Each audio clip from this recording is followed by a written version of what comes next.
Good day, you beautiful people. Today we're looking at the cheapest new iPhone you can get, and get in pink, the iPhone 17e. Last week, Apple just announced their most affordable Macbook yet. Check out my vid on this. And at that Apple event, I got to touch and try the new iPhone 17e. Let's talk about it.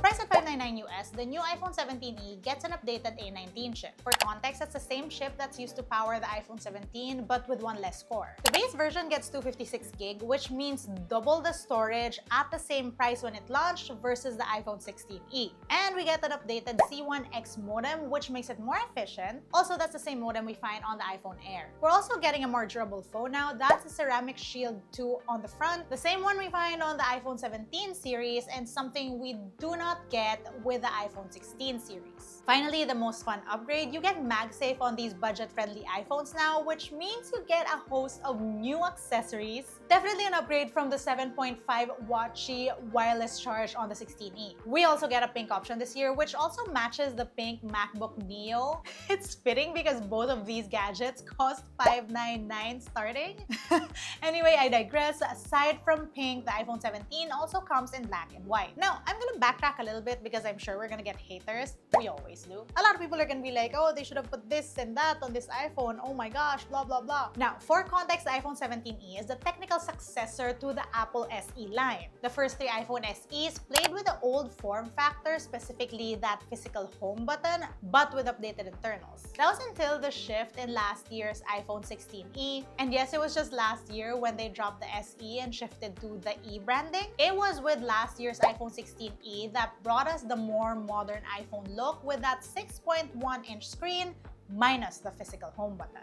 And now with the new iPhone 17e, we're seeing that shift to the more modern iPhone look being cemented. Though ever since in the SE line, one thing has remained clear. These are more budget-friendly phone options.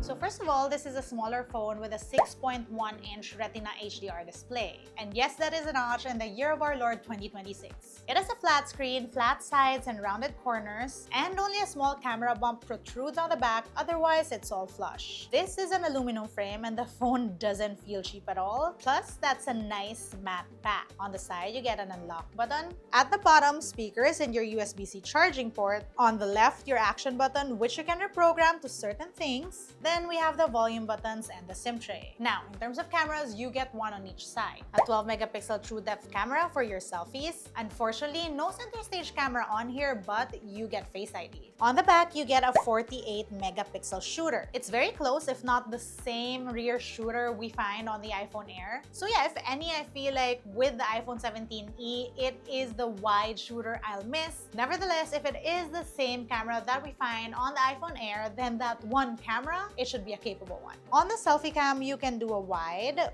1x. Then for the rear cam photos, you can do 1x, 2x optical zoom, and you can go up until 10x.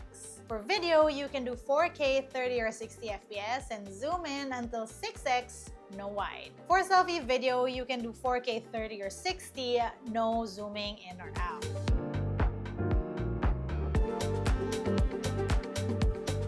So the iPhone 17 runs on iOS 26 and you get Apple Intelligence. You also get features like live translation, call screening, or hold assist. And as for battery, you get 26 hours video playback time as per Apple, which is also how they rated the iPhone 16e. Before we end this video, I wanted to put the iPhone 17e up against the other options you have for iPhones. So versus the iPhone 16e, which was the iPhone 17e's direct predecessor, both are priced starting at $599 US, although you might be able to get the iPhone 16e for cheaper now. That being said, versus the 17e, if you get the iPhone 16e, you get half the storage, no MagSafe, less durability because this is repping ceramic shield, and you're also getting an older A18 chip. Now, versus the iPhone 17, which is priced starting at $799 US, that's a $200 difference. And what you get for that additional $200 if you get the iPhone 17 would be a bigger 6.3-inch screen, but this time around you get 120 Hz refresh rate versus the 60 on the iPhone 17e. You get one more rear camera with the 17, which means you get a wide shooter. You get a center stage selfie feature, better battery life, and while the 17 and the 17e run on the same chip, you get one more GPU core on the 17. All that means is that it's a bit better in performance. So all in all, that is what you get for a $200